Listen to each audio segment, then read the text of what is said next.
नमो अरिहन्तां नमो सिद्धाणं नमो आर्याणं नमो वज्रायाणं नमो वेशवसाहुनं मङ्गलं भगवान् वीरो मङ्गलं गौतमो गणी मङ्गलं कुन्दकुन्दार्यो जैनधर्मस्तमङ्गलम् सर्वमङ्गलमाङ्गल्यं सर्वकल्याणकारकं प्रधानं सर्वधर्माणां जैनं जयतु शासनं सर्वव्यापीकचिद्रूप स्वरूपाय परात्मने सोपलब्धिप्रसिद्धाय ज्ञानानन्दात्मने नमः। 144 गाथा चलेगी आज। कल गाथा पढ़ ली थी, अन्वयार्थ पढ़ लिया था। विषय यह है अब काल पदार्थ के अस्तित्व की अन्यथा अनुपपत्ति होने से, यानी काल पदार्थ का अस्तित्व अन्य किसी प्रकार नहीं बन सकने के कारण उसका प्रदेश मात्रपना सिद्ध करते हैं। कल ये चर्चा आई थी, प्रदेश नहीं हो तो फिर वो शून्य होगा, है ना। अब देखो इसकी टीका देखो जरा, गाथार वो पढ़ लिया था हमने कल। टीका कि प्रथम तो अस्तित्व माने सत्ता, वह उत्पाद व्यय और द्रव्य की एक के स्वरूप वृत्ति है। क्या कहा? अस्तित्व किसे कहते हैं? उत्पाद व्यय द्रव्य की एक के स्वरूप वृत्ति, माने उत्पाद व्यय द्रव्य युक्तम सत माने अस्तित्व, और अस्तित्व मैंने सत कहा तो उसमें उत्पाद व्यय और द्रव्य की एक के स्वरूप वृत्ति, एकता रूप वृत्ति उनकी। देखो वह वृत्ति अर्थात विद्यमानता काल के प्रदेश बिना ही होती है, यह कथन संभवित नहीं है। माने एक प्रदेश भी नहीं हो काल का। कल ही चर्चा आई थी ना कि प्रदेश नहीं है, इसका मतलब क्या है कि प्रदेश माने क्या होता है? किसी भी पदार्थ के रहने का स्थान, माने उसका क्षेत्र। और अगर क्षेत्र नहीं है तो फिर वो पदार्थ की सत्ता कैसे सिद्ध होगी? तो उसके अभाव, क्योंकि प्रदेश के अभाव में वृत्तिमान माने उस पदार्थ का, जिसमें आप प्रदेश नहीं मान रहे हो, तो उस पदार्थ का यानी वृत्तिमान का अभाव होता है, और वह तो शून्य ही है। माने जिसके प्रदेश नहीं है तो फिर वो कोई वस्तु है ही नहीं, शून्य है वो तो। क्योंकि अस्तित्व नामक वृत्ति से अर्थांतरभूत है, अर्थात अन्य है। अब देखो यहां पर जो ये न्याय वापस काल द्रव्य के संबंध में ही एक और न्याय आचार्य भगवान देते हैं। काफी बड़ी टीका है इसकी, 2-3 पेज की टीका है। देखो, और यदि यहां यह तर्क किया जाए, क्या तर्क किया जाए? कि मात्र समय पर्याय रूप वृत्ति ही माननी चाहिए, वृत्तिमान कालाणु पदार्थ की क्या आवश्यकता है? तो तुम कालाणु के पीछे क्यों पड़े हो जबरदस्ती? हाँ, समय पर्याय रूप वृत्ति मान लो ना, उस वृत्तिमान होना ही चाहिए, कालाणु पदार्थ होना ही चाहिए, पीछे क्यों पड़े हो इतने? यह समझ। हाँ, मतलब वो शिष्य का प्रश्न है, वो सीताम्बर की ओर से प्रश्न, वहां उसी का प्रश्न कि भाई मात्र समय पर्याय रूप वृत्ति ही मानना चाहिए। मान लो ना समय पर्याय रूप वृत्ति, वृत्तिमान कालाणु पदार्थ की क्या आवश्यकता है? वृत्तिमान पदार्थ होना ही चाहिए, वृत्तिमान पदार्थ के बिना वृत्ति नहीं हो सकती। जरूरत क्या है इतनी लंबी चौड़ी रामायण फैलाने की? तो कहते हैं कि उसका समाधान किया जाता है। क्या किया जाता है? देखो कि मात्र वृत्ति का मतलब होता है समय रूप परिणति। यहां काल द्रव्य की बात चल रही ना, तो समय रूप परिणति ही काल नहीं हो सकती। वो काल की अवस्था है, लेकिन वो स्वयं काल नहीं हो सकती, क्योंकि वृत्तिमान के बिना नहीं हो सकती। वृत्ति माने परिणति, वृत्तिमान के बिना माने ध्रुव वस्तु के बिना नहीं हो सकती।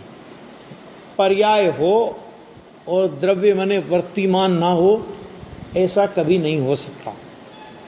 ये एक बात तो इतनी सी कह के उन्होंने पूरा कर दिया। अब फिर वही कह रहे हैं आचार्य भगवान कि यदि यह कहा जाए, माने तुम ये कहो, इस बात से बचने के लिए ये कहो कि वृत्तिमान के बिना भी वृत्ति हो सकती है, क्या आपत्ति क्या है उसमें? वृत्तिमान के बिना वृत्ति होने में दिक्कत क्या है? तो पूछते हैं कि वृत्ति तो उत्पाद व द्रव्य की एकता स्वरूप होनी चाहिए। वृत्ति किसे कहा? उत्पाद व द्रव्य की एकता स्वरूप, उसका नाम वृत्ति है। आया था ना? ये सब विषय पहले शुरुआत में चल चुका है, ये गाथाओं में 99 वगैरह की गाथाओं में सब चल चुका है। देखो, अकेली वृत्ति उत्पाद व द्रव्य की एकता रूप कैसे हो सकती है? अकेली वृत्ति में उत्पाद व द्रव्य की एकता रूप कैसे हो सकती है, ये प्रश्न खड़ा किया।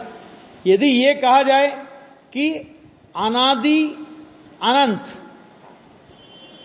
अनंतर माने परस्पर अंतर हुए बिना एक के बाद एक प्रवर्तमान अनेक अंशों के कारण एकात्मकता होती है, तो क्या दिक्कत आई उसमें? अनादि अनंत और उसमें भी अंतर पड़े बिना, अंतर तो पड़ता ही नहीं है ना, एक समय का भी अंतर कहां पड़ रहा है ना? तो प्रवर्तमान अनेक अंशों के कारण एकात्मकता होती है। ये एकात्मकता का लिया नीचे खुलासा। एक स्वरूपता मान काल द्रव्य के बिना भी अनादि काल से अनंत काल तक समय एक के बाद एक परस्पर अंतर के बिना ही प्रवर्तित होते हैं। इसलिए एक प्रवाह रूप बन जाने से उसमें एक रूपत्व आता है, और इस प्रकार शंकाकार का तर्क है। क्या कहना चाह रहा है शंकाकार? समझ में आ गया?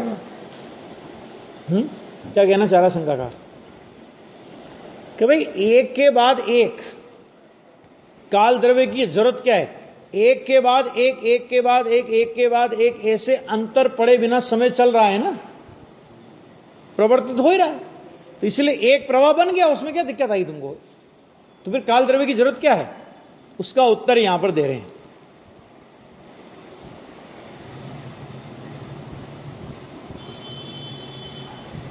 देखो, मात्र वृत्ति मैंने समय रूप परिणति ही काल नहीं हो सकती, क्योंकि वृत्ति वृत्तिमान के बिना नहीं हो सकती। ये पूछ दिया आ गया ना, यहां पे देखो, यहां से देखो, परस्पर अंतर हुए बिना एक के बाद एक प्रवर्तमान अनेक अंशों के कारण एकात्मकता होती है।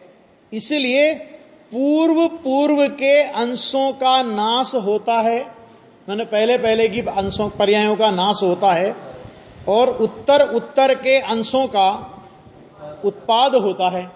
माना आगे की पर्याय का उत्पाद होता जाएगा, पूर्व की पर्याय का वे होता जाएगा, तथा एकात्मकता रूप द्रव्य रहता है। इस तरह वो मानता है। कौन कह रहा है? वो शिष्य कह रहा है, तथा एकात्मकता रूप द्रव्य रहता है। इस प्रकार मात्र अकेली वृत्ति भी उत्पाद व द्रव्य की एकता स्वरूप हो सकती है। ये किसका प्रश्न है? हाँ, ये शिष्य का प्रश्न है। तो ऐसा नहीं है, आचार्य भगवान कहते हैं कि ऐसी तुम्हारी बात सत्य नहीं है, क्योंकि उस अकेली वृत्ति में तो जिस अंश में नाश है, अकेली वृत्ति में तो जिस अंश में नाश है और जिस अंश में उत्पाद है, वे दो अंश एक साथ प्रवृत्त नहीं होते। माने नाश अंश और उत्पाद अंश एक साथ कहां प्रवृत्त हो रहे? नाश अंश और उत्पाद अंश, माने पूर्व और उत्तर का भेद तो पड़ गया ना उसमें, एक साथ कहां प्रवृत्त हो रहे? और यहां पर क्या शर्त क्या रखी गई है? उत्पाद व द्रव्य की एकात्म वृत्ति, तो वो एक साथ प्रवृत्त नहीं हो रहे। जिस अंश में नाश है,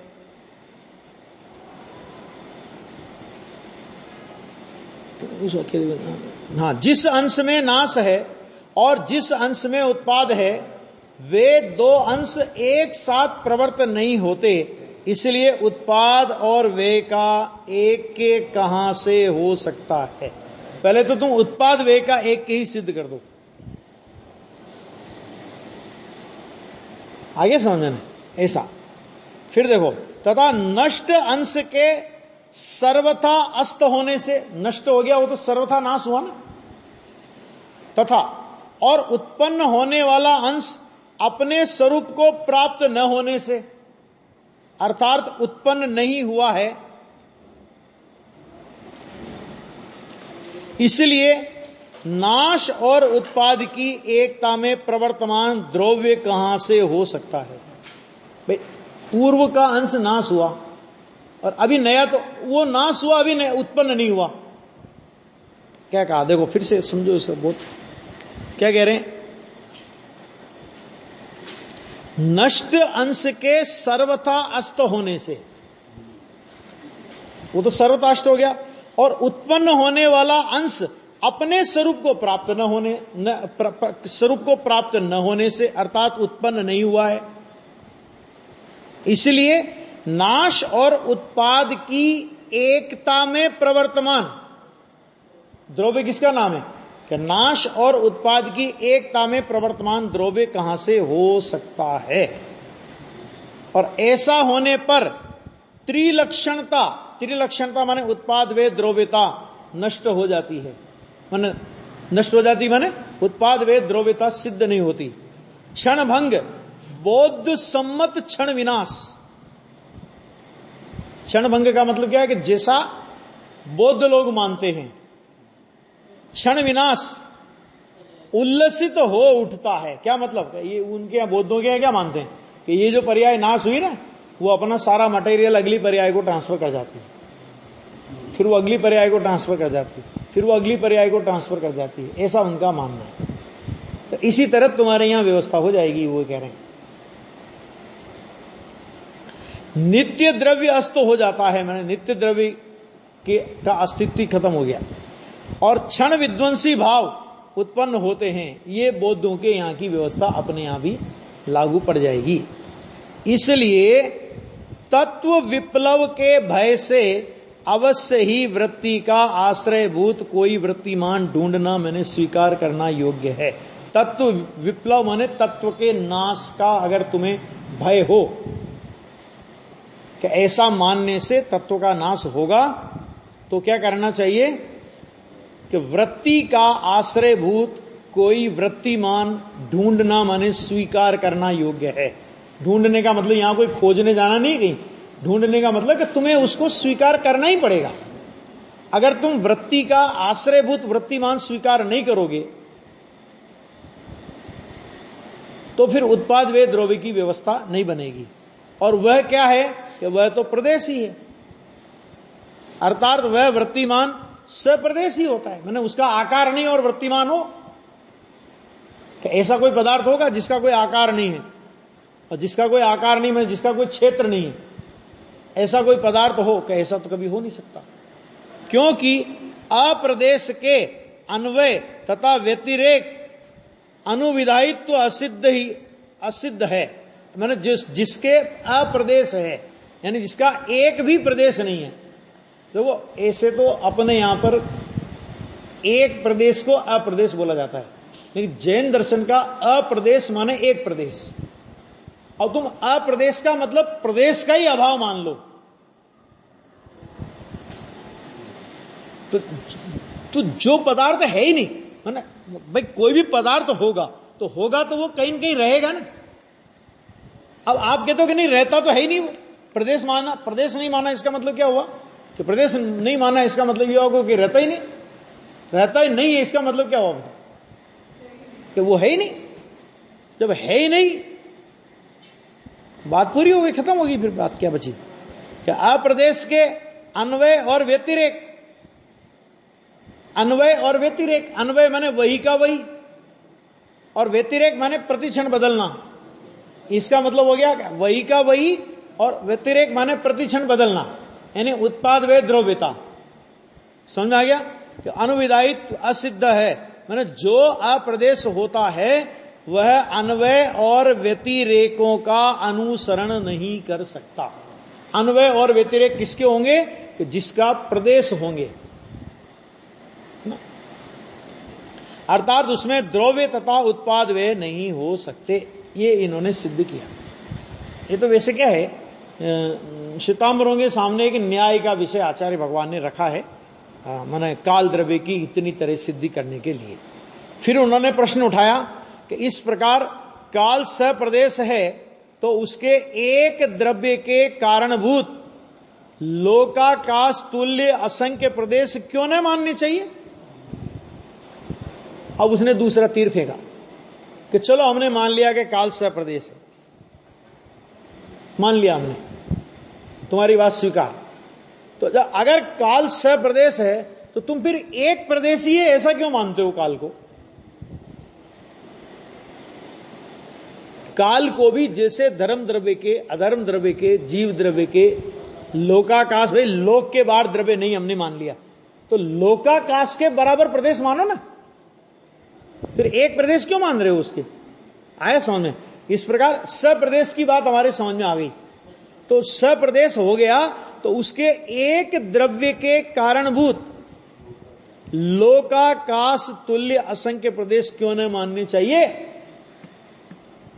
एक प्रदेश ही तो मान रहे हो तुम तो उत्तर देते हैं, ऐसा हो तो पर्याय समय प्रसिद्ध नहीं होता। तो अगर हम लोकाकाश प्रमाण असंख्यात प्रदेश मानेंगे काल द्रव्य के, तो पर्याय समय की प्रसिद्धि नहीं होगी। पर्याय समय की प्रसिद्धि कैसे होती है? तो पर्याय समय की प्रसिद्धि ऐसी होती है ना कि एक पुद्गल परमाणु आकाश के एक प्रदेश से दूसरे प्रदेश पे मंद गति से गमन करता है, उतने में जो टाइम लगता है वो एक समय है।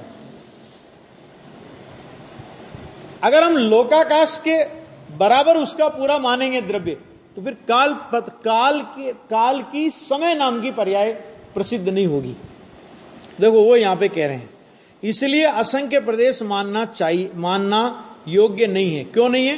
क्योंकि परमाणु के द्वारा प्रदेश मात्र द्रव्य समय का, प्रदेश मात्र द्रव्य समय का उल्लंघन करने पर, अर्थात परमाणु के द्वारा एक प्रदेश मात्र कालाणु से निकट के दूसरे प्रदेश मात्र कालाणु तक, अब आकाश प्रदेश की जगह उन्होंने कालाणु पे घटित किया। क्यों? कि कालाणु से घटित करो चाहे आकाश प्रदेश से घटित करो, अपने तो बात बराबर है। क्यों बराबर है? क्योंकि अपने यहां पर तो एक एक आकाश प्रदेश पर एक एक कालाणु लगा हुआ है, ठीक है ना? तो एक आकाश प्रदेश से दूसरे प्रदेश में जाने में लगता है समय, और एक कालाणु से दूसरे कालाणु में जाए मंद गति पे एक परमाणु, तो एक कालाणु से दूसरे कालाणु पे गया, तो एक कालाणु आकाश के एक प्रदेश में है और दूसरा कालाणु कौन से प्रदेश में है? उसी से लगे हुए दूसरे प्रदेश में दूसरा कालाणु। तो मंद गति से गमन करने पर पर्याय समय प्रसिद्ध होता है, उसमें एक समय की पर्याय हो जाती है उतने में। आ गया? यदि द्रव्य समय लोकाकाश तुल्य असंख्यात प्रदेशी हो तो पर्याय समय की सिद्धि कहां से होगी?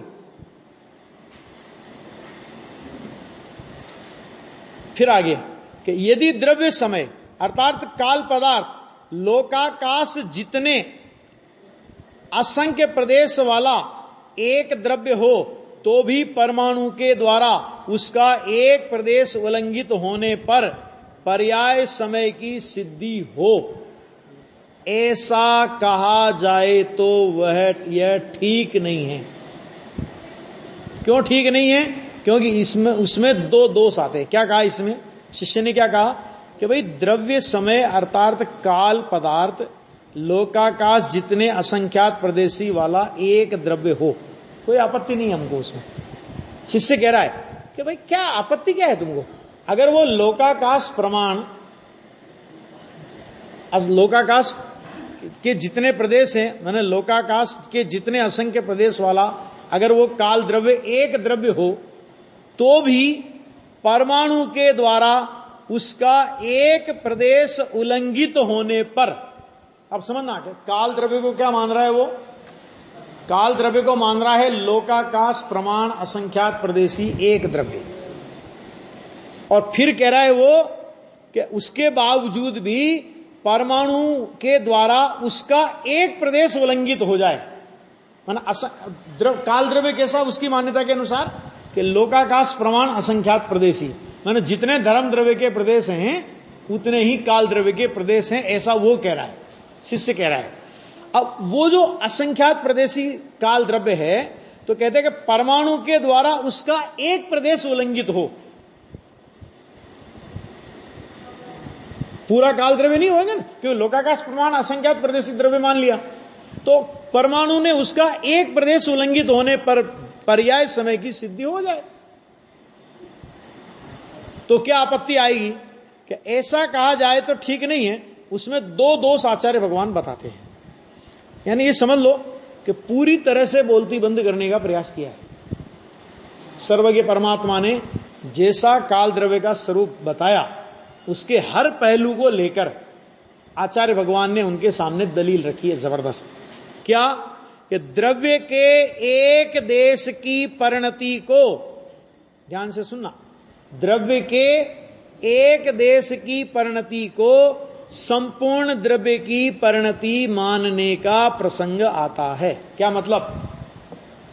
अगर लोकाकाश प्रमाण असंख्यात प्रदेशी काल द्रव्य है, ठीक, और उस असंख्यात प्रदेशी काल द्रव्य के एक प्रदेश को लांघने पर भी अगर आप समय नामक पर्याय की सिद्धि करते हो, तो इसका मतलब क्या हुआ?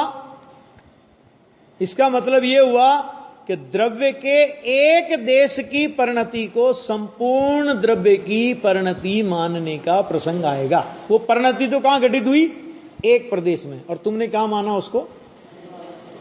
आ गया ना समझ में? ये आएगा। एक देश की वृत्ति को संपूर्ण द्रव्य की वृत्ति मानने में विरोध है। संपूर्ण काल पदार्थ का जो सूक्ष्म वृत्यांश है वह समय है। संपूर्ण, कितनी बढ़िया, संपूर्ण काल पदार्थ का जो सूक्ष्म वृत्यांश है संपूर्ण काल पदार्थ का, और अपने यहां तो संपूर्ण काल पदार्थ कितने समय, कितने प्रदेशी है? एक प्रदेशी। तो हमारी तो एक परिभाषा है कि संपूर्ण काल पदार्थ का जो सूक्ष्म वृत्यांश है वह समय है, और तुमने तो क्या माना?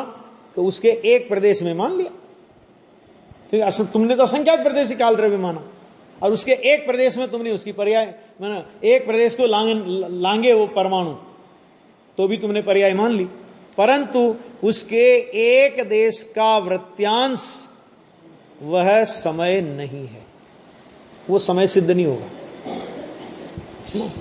फिर तो ये हो सकता है ना कि एक समय में, फिर तो ये माने संपूर्ण लोकाकाश में वो परमाणु घूमे एक समय में,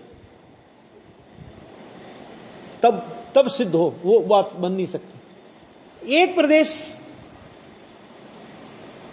और संपूर्ण प्रदेश, कि संपूर्ण प्रदेश अगर वो काल द्रव्य को असंख्यात प्रदेशी आप मान रहे हो, तो उसकी परिणति तो एक प्रदेश में मान ली तुमने, कि एक प्रदेश से दूसरे प्रदेश में गया। भले काल द्रव्य तो असंख्यात प्रदेशी है, लेकिन परमाणु तो एक प्रदेश में गया, तो एक प्रदेश से दूसरे प्रदेश में गया, तो हमने समय मान लिया। तो क्या हुआ कि तुमने तो एक समय एक प्रदेश में पूरी वृत्ति मान ली उसकी। ऐसा नहीं है। नंबर 2, तिर्यक प्रत्यय को ऊर्ध्व प्रत्यय पने का प्रसंग आता है। ये आई थी चर्चा। तिर्यक प्रत्यय किसे कहा था? तिर्यक प्रत्यय, हाँ, माने ये जो गुणों वगैरह वही होता है ना, फैलाव। और ऊर्ध्व प्रत्यय किसे कहा था? कालापेक्षित प्रवाह, बराबर। तो क्या हुआ कि तिर्यक प्रत्यय को ऊर्ध्व प्रत्यय का प्रसंग आता है।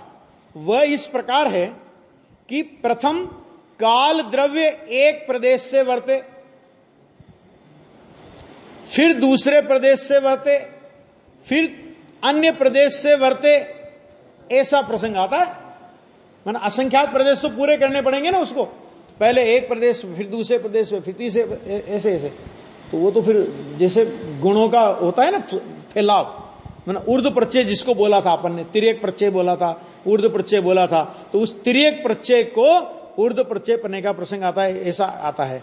इस प्रकार तिर्यक प्रत्यय क्या हो जाएगा कि तिर्यक प्रत्यय ऊर्ध्व प्रत्यय बनकर द्रव्य को प्रदेश मात्र स्थापित करता है, अर्थात तिर्यक प्रत्यय ही ऊर्ध्व प्रत्यय है ऐसा मानने का प्रसंग आता है।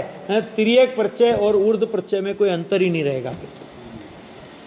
इसलिए द्रव्य प्रदेश मात्र ही सिद्ध होता है, इसलिए तिर्यक प्रत्यय को ऊर्ध्व प्रत्यय न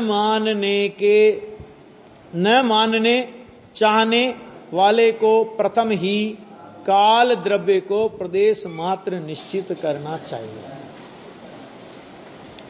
हो गया।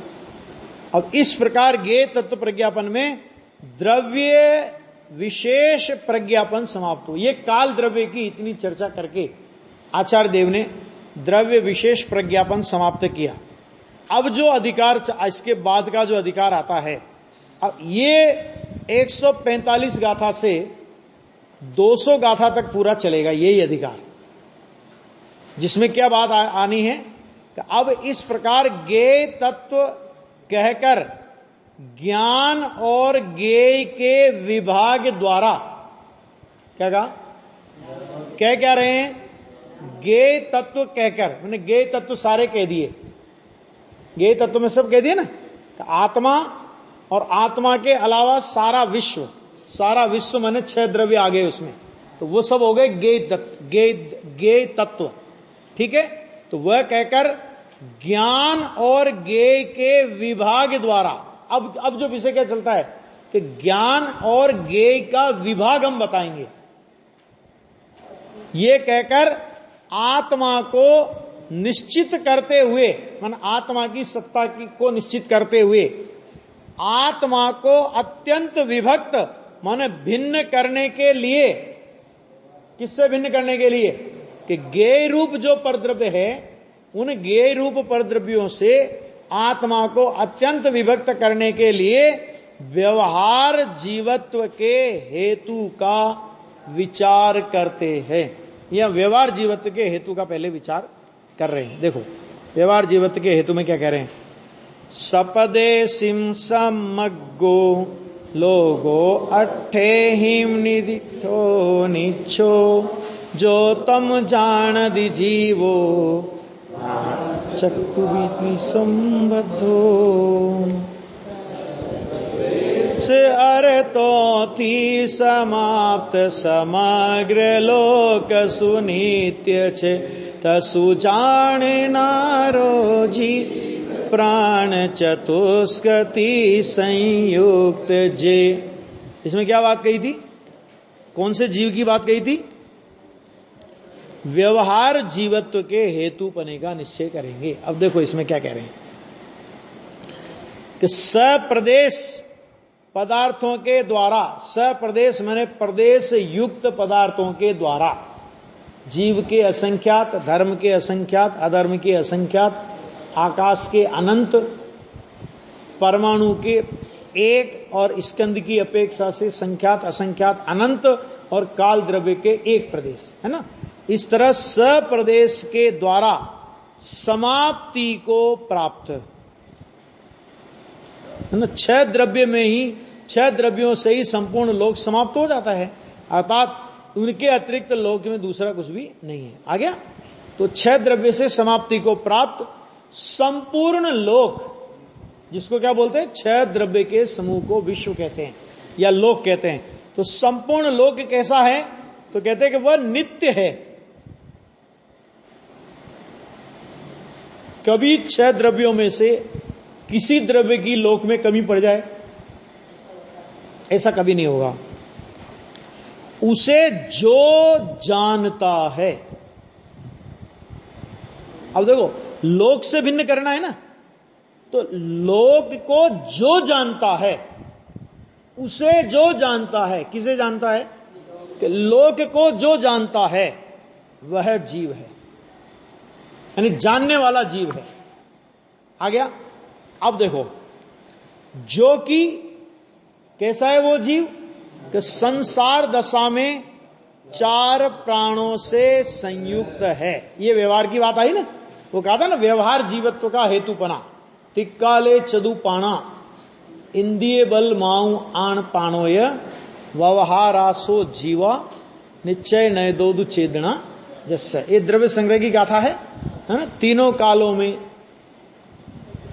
4 तिक्काले चदुपाणा, तीनों कालों में 4 प्राण। 4 प्राण माने इंद्रिय बल आयु और स्वाचोश्वास। फिर उनके विशेष भेद करेंगे तो हो जाएंगे 10 प्राण। ठीक है, तो इनके द्वारा जीता था, जीता है और जिएगा। संसार दशा की बात है, वो जीव है और निश्चय ने से चेतना जीव का प्राण है। ये द्रव्य संग्रह में कहा। तो ये कहा कि जो कि संसार दशा में 4 प्राणों से संयुक्त है।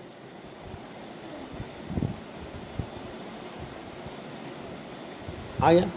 देखो ठीक है, इस प्रकार जिन्हें प्रदेश का सद्भाव फलित हुआ है, माने निष्कर्ष ये निकला है कि हर द्रव्य प्रदेशवान है। एक प्रदेशी भी हो सकता है और अनंत प्रदेशी भी हो सकता है। कितने प्रदेश हैं वो बात गौण है, लेकिन प्रदेशवान हर द्रव्य है, क्योंकि जिसके प्रदेश नहीं होते हैं वो शून्य है। तो ये कहते हैं कि जिसके प्रदेशों का सद्भाव फलित हुआ है, ऐसे आकाश पदार्थ से लेकर काल पदार्थ तक के सभी पदार्थों से समाप्ति को प्राप्त। आकाश पदार्थ से लेकर काल पदार्थ, ऐसा क्यों लिया कि सबसे अधिक प्रदेश आकाश के हैं, आकाश से अधिक प्रदेश किसी के नहीं है, और सबसे कम प्रदेश किसके हैं, काल के। परमाणु के भी है, लेकिन परमाणु को संख्यात असंख्यात और अनंत प्रदेशों में भी रख लेते हैं ना, इसलिए नित्य नहीं है उसके परमाणु के प्रदेश, एक है ना, वो तो बदल भी जाता है, मतलब वो स्कंद में हो जाए तो असंख्यात प्रदेशी। तो यहां पे कहते हैं काल पदार्थ, क्योंकि उसका एक प्रदेश है, तक के सभी पदार्थों से समाप्ति को प्राप्त। माने ये पदार्थ जहां पर पाए जाते हैं, जो समस्त लोक है, लोक में 6 द्रव्य के अलावा कुछ होता ही नहीं, उसे वास्तव में उसमें अंतःपाती होने पर भी, अंतःपाती माने अंदर आ जाने वाला, अंदर समा जाने वाला, माने जीव लोक के भीतर आ जाता है, माने लोक से अलग तो नहीं है ना जीव, तो उसमें अंतःपाती होने पर भी अचिंत्य ऐसी स्वपर को जानने की शक्ति रूप संपदा के द्वारा जीव ही जानता है, दूसरा कोई नहीं। कि यद्यपि लोक में जीव का समावेश होता है, 6 द्रव्य के समुदाय का नाम लोक है, उसमें जीव आ गया, ऐसा होने पर भी जीव की एक अचिंत्य शक्ति और है, जो जीव के अलावा विश्व के अन्य किसी द्रव्य में नहीं पाई जाती। और वो शक्ति क्या है कि स्वपर को जानने की शक्ति रूप संपदा। ये किसके पास है? ये मात्र जीव के पास है। अन्य द्रव्यों के पास प्रमेय होने की शक्ति है,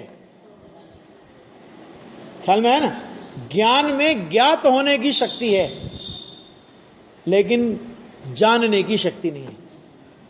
माने वो ज्ञेय तो हैं लेकिन ज्ञाता नहीं है।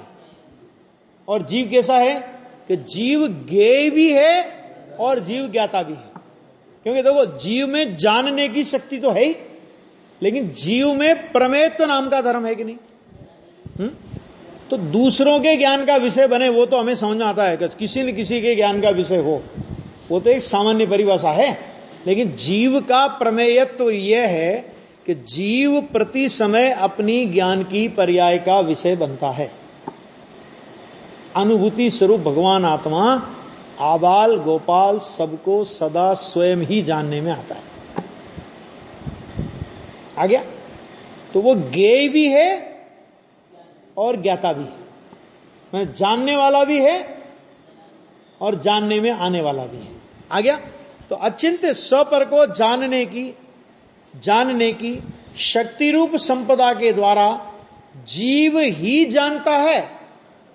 विश्व को प्रसिद्ध किसने किया? ये विश्व है कि विश्व की प्रसिद्धि विश्व नहीं करता, पुद्गल की प्रसिद्धि पुद्गल नहीं करता, धर्म अधर्म आकाश काल की प्रसिद्धि धर्म अधर्म आकाश काल नहीं करते, इनकी प्रसिद्धि जीव करता। ज्ञान में इन ज्ञेयों की प्रसिद्धि होती है।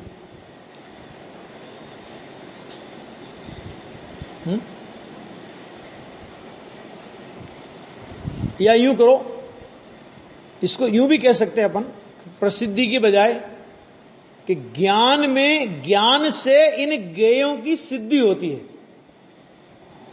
और इन ज्ञेयों की सिद्धि में ज्ञान की प्रसिद्धि होती है। ज्ञान जानने वाला है। इस बात की प्रसिद्धि कैसे हुई कि ज्ञान में इन ज्ञेयों की सिद्धि हुई। पुद्गल है, पुद्गल को पुद्गल किसने जाना? ज्ञान ने जाना। धर्म अधर्म द्रव्य है, काल द्रव्य है, आकाश द्रव्य है, कौन जानता है? आकाश बहुत व्यापक द्रव्य हो लेकिन जड़ है, सबसे व्यापक है लेकिन जड़, जानने की शक्ति जीव में। इस प्रकार शेष द्रव्य ज्ञेय ही हैं और जीव द्रव्य तो ज्ञेय तथा ज्ञान है। आ गया? इस प्रकार ज्ञान और ज्ञेय का विभाग है। सिद्ध हो गया ना कि जीव द्रव्य तो ज्ञेय और ज्ञान दोनों हैं और अन्य द्रव्य मात्र ज्ञेय है, वह ज्ञान नहीं है। इससे सिद्ध हुआ कि अन्य द्रव्य जीव नहीं है। अन्य द्रव्य जीव से भिन्न है। कि आपने यह सिद्ध कैसे किया? हम आचार्य भगवान से प्रश्न करें कि अगर वो जीव होते तो जीव तो ज्ञेय भी है और ज्ञान भी है, माने जानने में आने वाला भी है और जानने वाला भी है। अन्य द्रव्य जानने में आने वाले तो हैं, जानने वाले नहीं है। इसलिए सिद्ध हो गया कि जीव अन्य द्रव्यों से जीव भिन्न है। ये देखो, ये समय सार है ना, समय सार की 49 गाथा में अव्यक्त के जो 6 बोल आए हैं उसमें पहला बोल यही लिया, 6 द्रव्यों का समूह विश्व वो व्यक्त है और उससे भिन्न होने के कारण जीव अव्यक्त है। ये 49 नंबर की गाथा का अव्यक्त का बोल है।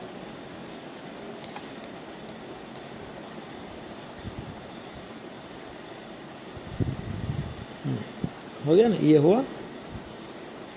चलो देखो, इसके बाद अब इस जीव को सहज रूप से माने स्वभाव से ही प्रकट, अब देखो बहुत गजब की बात कह रहे हैं, अब इस जीव को सहज रूप से माने स्वभाव से ही प्रकट अनंत ज्ञान शक्ति जिसका हेतु है। क्या कहा? अनंत ज्ञान शक्ति जिसका हेतु है और तीनों काल में अवस्थाईपना माने टिकना जिसका लक्षण है, ऐसा वस्तु का स्वरूपभूत होने से सर्वदा अविनाशी निश्चय जीवत्व होने पर भी, कि वास्तव में तो जीव के पास ऐसा निश्चय जीवत्व तो सदा काल है। कैसा निश्चय जीवत्व सदा काल है? तो उन्होंने 2 बातें लिखी, 2 बातें कही कि सहज रूप से मैंने स्वभाव से ही अनंत ज्ञान शक्ति जिसका हेतु है, एक बात, और तीनों काल में अवस्थाईपना माने टिकना, माने त्रिकाल टिकना यानी नित्य, ऐसा जिसका लक्षण है, ऐसा वस्तु का स्वभावभूत सर्वदा अविनाशी निश्चय जीवत्व होने पर भी, निगोज से लेकर सिद्ध भगवंत तक के सभी जीवों के पास ऐसा निश्चय जीवत्व तो त्रिकाल विद्यमान है ही। ऐसा होने पर भी संसार अवस्था में अनादि प्रवाह रूप से प्रवर्तमान, संसार अवस्था में यानी मोक्ष दशा में इस व्यवहार जीवत्व की बात नहीं, संसार अवस्था में, और कब से है कि प्रवाह रूप से अनादि से है। देखो अनादि प्रवाह रूप से, माने ये के यही प्राण अनादि से हैं ऐसा नहीं है, लेकिन कोई न कोई प्राण, ये मिटे तो दूसरे, ये मिटे तो दूसरे, फिर ये मिटे दूसरे, फिर ये मिटे दूसरे, फिर ये मिटे दूसरे है। मैंने ऐसा एक भी समय नहीं रहा कि जिस समय 10 प्राणों में से कोई न कोई प्राण जीव के पास नहीं रहे हो संयोग रूप में। समझ में आ गया नहीं? निश्चय जीवत्व को मिटा करके नहीं, निश्चय जीवत्व तो है ही। अरे विग्रह गति में भी और कोई नहीं तो आयु प्राण तो होता है कि नहीं? तो जिस गति में जीव जाता है, यहां से मर करके मान लो देव गति में जाना है, तो विग्रह गति मैंने यहां से शरीर छोड़ते ही वो आयु कौन सी गति की चालू हो गई? अब तो हो गया कि नहीं हो गया? तो ये कह रहे हैं अनादि प्रवाह रूप से प्रवर्तमान पुद्गल के संश्लेष द्वारा एक संबंध, एक क्षेत्र होगा संबंध, संश्लेष संबंध द्वारा स्वयं दूषित होने से, पुद्गल ने दूषित नहीं किया। आचार्य अमृतचंद्र की भाषा इतनी सदी हुई भाषा है कि अनादि संसार अवस्था में अनादि प्रवाह रूप से प्रवर्तमान पुद्गल संश्लेष के द्वारा, ये पुद्गल का संश्लेष संबंध संसार अवस्था में जीव के साथ अनादि से चला आ रहा है, प्रवाह रूप से चला आ रहा है। और उसके द्वारा क्या हुआ कि स्वयं दूषित हुआ। पुद्गल ने जीव को दूषित किया कि ऐसा नहीं, स्वयं दूषित होने से उसके 4 प्राणों से संयुक्त पना है कि नहीं? विग्रह गति में भी कहां छूटा? जो कि संयुक्त पना व्यवहार जीवत्व का हेतु बने कारण है और विभक्त करने योग्य है। गजब बात तो ये कह रहे हैं कि बता क्यों रहे हो ये व्यवहार जीवत्व, बता क्यों रहे हो कि व्यवहार जीवत्व? इसलिए बता रहे हैं कि तुझे व्यवहार जीवत्व से भेद ज्ञान करने योग्य है। क्या मतलब? व्यवहार जीवत्व का हेतु है और कैसा है कि विभक्त करने योग्य है। इसका मतलब क्या कि व्यवहार जीवत्व को आत्मा का वास्तविक जीवत्व मानने योग्य नहीं है, इसलिए बता रहे। अनादि प्रवाह से संयोग संबंध है पुद्गल का, स्वयं दूषित हुआ है और यह व्यवहार जीवत्व पाया जाता है। ये सब हो लेकिन शुद्ध निश्चय जीवत्व के द्वारा तू इसे विभक्त कर दे, अर्थात इससे अपने को भिन्न जान ले, मान ले और अनुभव कर ले। ये बात कही, आगे अपनी चर्चा और चलेगी।